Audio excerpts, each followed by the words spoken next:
An automated message will follow. Attention, attention, attention, attention. Keep your radio tuned to this channel. Urgent messages will follow. Attention, attention, attention, attention. Keep your radio tuned to this channel. Urgent messages will follow. The National Weather Service has issued a tropical storm warning for Spring City, Texas until further notice. Important information will follow. Tropical Storm Lisa will impact the region within 24 hours. Moderate wind damage and heavy rains are expected.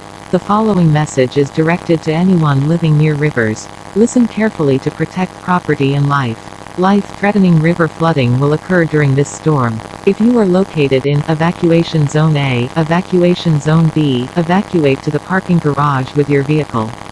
Your zone is expected to have a 4-foot rise above the flood level.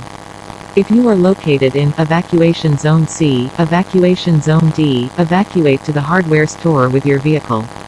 Your zone is expected to have a 3.6-foot rise above the flood level. All other residents who are not located near the river are advised to evacuate to a shelter or shelter in place.